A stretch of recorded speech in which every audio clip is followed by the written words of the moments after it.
नमस्कार मित्रों, मैं आपसे समाज निर्माण की बात कर रहा हूँ, देश निर्माण की बात कर रहा हूँ। हमें देश और समाज से लगाव है, हमें देश और समाज से प्रेम है, हम इसी के हिस्से हैं। अगर देश नहीं, समाज नहीं तो हम भी नहीं, और हम नहीं तो समाज भी नहीं, देश भी नहीं। हम लोगों का अन्योन्याश्रय संबंध है, एक दूसरे से जुड़ा हुआ संबंध है। हम लोग कभी अलग नहीं हो सकते।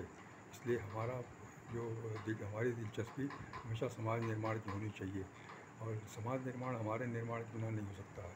अगर व्यक्ति निर्माण नहीं होगा तो समाज निर्माण नहीं होगा।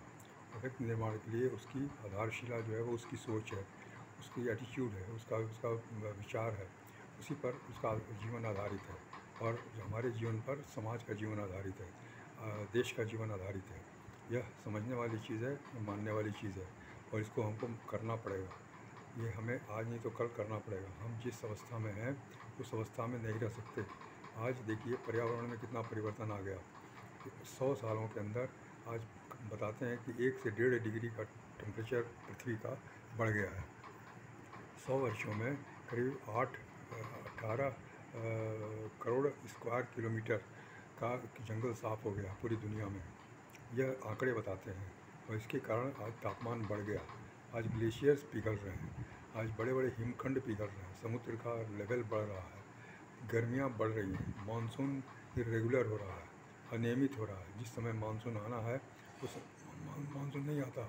जिस समय पानी नहीं बरसना चाहिए उसी समय अधिक पानी बरसता है, अतिवृष्टि होती है, बाढ़ आ जाती है। तो अनावृष्टि और अतिवृष्टि दोनों के जिम्मेदार हम ही हैं, क्योंकि हमने पर्यावरण को ख़राब किया है। हमारे विचारों से पर्यावरण का कोई महत्व नहीं रहा, इसलिए हमने पर्यावरण का ख्याल नहीं किया, बल्कि उसे नष्ट किया, डैमेज किया। आज उसका हमको परिणाम भुगतना पड़ रहा है।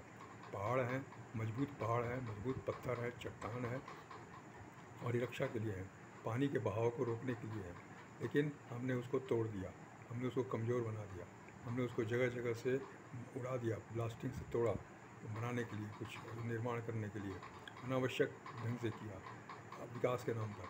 उसका परिणाम क्या हुआ कि आज पर्वत जो है कमज़ोर हो गए। आज बारिश के प्रेशर से जगह जगह मिट्टी खिसक रही है, चट्टान खिसक रहे हैं, और बड़ी बड़ी दुर्घटना हो जाती हैं। पूरा लैंडस्लाइड हो जाता है, और पूरा रास्ता बंद हो जाता है, और हफ्तों तक बंद रहता है। कई लोग दुर्घटनाग्रस्त हो जाते हैं, कई लोग दिवंगत हो जाते हैं। इस तरह की घटनाएं होती रही हैं। क्यों ऐसा होता है? क्योंकि हमने पर्यावरण का मतलब नहीं समझा, पर्यावरण को संतुलित नहीं रखा। पर्यावरण में जो भी संतुलन है उसको हमने बिगाड़ने का काम किया अपने स्वार्थ के कारण, हमारे अपनी सोच विचार के कारण। हमने प्राकृतिक चीज़ों को अप्राकृतिक चीज़ों में बदल दिया। आज हमारे जंगल, आज हमारे पहाड़ जो हैं वो हमारी रक्षा के लिए हैं, लेकिन हम उनकी रक्षा नहीं कर पा रहे हैं। तो हम उनकी रक्षा नहीं कर पाएंगे तो हमारी रक्षा कैसे कर पाएंगे?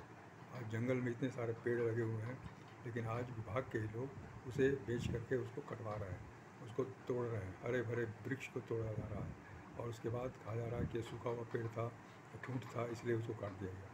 ऐसा नहीं, हमने गलत काम किया है, इसी का हमें परिणाम भुगतना पड़ रहा है। आज ऑक्सीजन की कमी हो रही है, कार्बन डाइऑक्साइड बढ़ रहा है। कार्बन डाइऑक्साइड बढ़ने का कारण गाड़ियों की अधिकता, फैक्ट्री की अधिकता, सब धुआं निकल रहा है, कार्बन सर्जन हो रहा है वहाँ पर, और वो फिर समुद्र के पानी में मिल रहा है, या नमकीन पानी मिल के वो अम्लीय हो रहा है, एसिडिक हो रहा है, जिससे कि पूरा समुद्र का वातावरण, समुद्र का पर्यावरण खराब हो रहा है, समुद्री जीव जंतु के लिए खतरा हो रहा है, समुद्री वनस्पति के गुणों पर वो आघात करता है।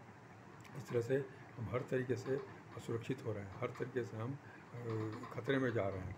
और हमारा कभी कभी ऐसी घटना हो जाती है, सुनामी आ जाता है, या कोई बहुत बड़ा जल प्रलय आ जाता है, जो कि हम कभी सोच नहीं सकते, और पूरे संपत्ति को और आदमी को समाप्त कर देता है।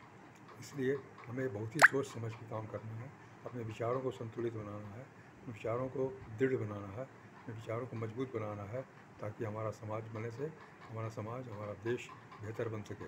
कहा जाता है कि अगर 10 पेज अच्छे पढ़े लिखे लोग अगर किताब नहीं पढ़ते हैं तो ये समाज टूट जाता है, और ये समाज के लिए शर्म की बात है, देश के लिए शर्म की बात है कि हम लोग समझदार होने के बावजूद भी अच्छी किताबें नहीं पढ़ते, अच्छी किताबों नहीं पढ़ने का बहाना करते हैं। हमारे पास समय नहीं है, तो हमें दिखता नहीं, हमारी आंखें कमज़ोर हैं, हम कर नहीं सकते, ये सब बहाने हुए थे, हमारे पास पैसे नहीं है किताब खरीदने की। ये सब इस तरह के छोटे छोटे बहाने जो कि बचकाना बहाने हैं, उसको करके हम बचते हैं। हम बचते नहीं हैं, बहुत बड़े जोखिम में पड़ रहे हैं। हम बहुत बड़े खतरे में पड़ रहे हैं। नहीं जानने की वजह से, अंधकार की वजह से, अज्ञानता की वजह से हम बहुत बड़े जोखिम में पड़ रहे हैं और पड़ते जा रहे हैं। उसका दोष हम दूसरों को देते हैं, ईश्वर को देते हैं, भाग्य को देते हैं और ग्रह नक्षत्र को देते हैं। क्योंकि दोष हमारा है, हमने कभी कोई जानकारी लेने की कोशिश नहीं की, गलत सही निर्णय लेने का की क्षमता नहीं बढ़ाई, तो गुणों को विकसित नहीं किया, इसीलिए आज ये कारण हो रहा है। हम छोटी छोटी चीज़ों पर झगड़ते हैं, छोटी छोटी विवाद करते हैं, छोटी छोटी बातों को महत्व देते हैं जो महत्व नहीं देना चाहिए, और बड़ी बड़ी बातों को हम छोड़ देते हैं। यह सब हमारे बहुत ही ऐसे गुण हैं जिसके कारण हम प्रभावित हो रहे हैं। हम उसके दुष्परिणाम को झेल रहे हैं।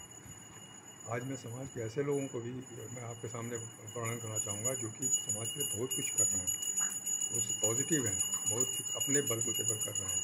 आज हमारे एक मित्र हैं जो कि हमारे सहपाठी भी रहे हैं। उन्होंने हमेशा अपने जीवन में नया काम किया है। वो बच्चों को पढ़ाया करते थे और वो ट्यूशन पढ़ाते थे, कंपटीशन के लिए उनको क्वालिफाई कराते थे। और ऐसे बच्चों को उन्होंने क्वालिफाई कराया जो कि रिजेक्टेड थे, जो डिजेक्टेड थे, हर जगह से उनको हटा दिया गया था, उनकी वो मानसिक स्थिति उनकी ठीक नहीं थी। ऐसे बच्चों को उन्होंने ठीक किया, मजबूत बनाया और उनको परीक्षा में उत्तीर्ण कराया। ऐसे व्यक्ति उनको मेंटली स्ट्रॉन्ग किया। फिर उन्होंने अपना एक ज़मीन ली थी, खेती की ज़मीन ली थी, उस पर आज वो ऑर्गेनिक फार्मिंग कर रहे हैं। आज वहाँ पर जैविक कृषि कर रहे हैं और कृषि का काम कर रहे हैं। और आज रिटायर्ड लाइफ में भी आज वहाँ पर वो कार्यरत हैं। गाय भी रखा उन्होंने, उसका दूध भी सेल करते हैं और अनाज को भी सेल करते हैं। इसके पहले भी नौकरी में एक बार उनको ट्रांसफ़र बेंगलोर हो गया। उनको कुछ नेगेटिव तरह से हटाया गया था, गलत ढंग से हटाया गया था, लेकिन वहाँ भी उन्होंने इस एडवर्सिटी का, इस विपरीत अवस्था का लाभ लिया और उन्होंने अपने बेटी को वहाँ मेडिकल करा दिया, मेडिकल में एडमिशन करा दिया बेंगलुरु में, जो कि सब यहाँ रहते हुए संभव नहीं हो पाता। तो ये वहाँ जाने के बाद वो संभव हो गया और उन्होंने उसका फ़ायदा उठाया और उन्होंने बेटी को मेडिकल में एडमिशन करा दिया। उनकी बेटी डॉक्टर के निकल गई। तो कहने का मतलब है कि हमारे विचार ही सब कुछ हैं। हम जो भी सोचते हैं उसी के मुताबिक हम काम करते हैं। आज अच्छे से अच्छे लोग भी हैं। आज पर्यावरण विद के लिए एक वर्मा जी हमारे यहाँ भिलाई में, जो कि पूरे पेड़ों का संरक्षण करते हैं, पेड़ लगाते भी हैं, उनकी संरक्षण भी करते हैं, उनको पानी भी डालते हैं, सिंचाई भी करते हैं, कपड़ों से बांधते हैं, कपड़ों से बांध के उसकी सुरक्षा करते हैं और बराबर उसकी देख रेख करते हैं। उन्होंने एक संस्था बनाई है पर्यावरण मित्र करके, और वो अपने बलबूते पर बिना किसी सरकारी मदद के, बिना किसी सरकारी आर्थिक सहायता के वे अपना काम कर रहे हैं। इस तरह से आप देखिएगा कि समाज में बहुत सारे लोग ऐसा काम कर रहे हैं जो अद्भुत हैं, लेकिन वो कर रहे हैं, अपने बलबूते पर कर रहे हैं। चाहे वो कितना भी सफल हों या नहीं हो, लेकिन उनका इंटेंशन सही है, उनका लक्ष्य निर्धारित है, इसलिए वो आज काम करते जा रहे हैं। इसलिए हमें ऐसे लोगों को प्रोत्साहित करना चाहिए, ऐसे लोगों को बल्कि टीवी कवरेज देना चाहिए, मीडिया कवरेज देना चाहिए, बार बार उनकी बातें लोगों को बतानी चाहिए, ताकि समाज में अच्छाइयाँ बढ़ें, ताकि समाज में अच्छाइयाँ बेहतर हो, समाज में लोग उत्साहित हों, समाज में लोग अच्छा काम करें, समाज को बनाने का काम, संरक्षित करने का काम करें। यह बहुत ही आवश्यक है और मैं आपको हमेशा इस बारे में बताता रहूँगा और बताता हूँ। पुस्तकों के माध्यम से मैं आपको रिकमेंड कर रहा हूँ कि आप इस पुस्तकों को पढ़िए, ये बहुत बड़ी देश सेवा होगी। नमस्कार, धन्यवाद।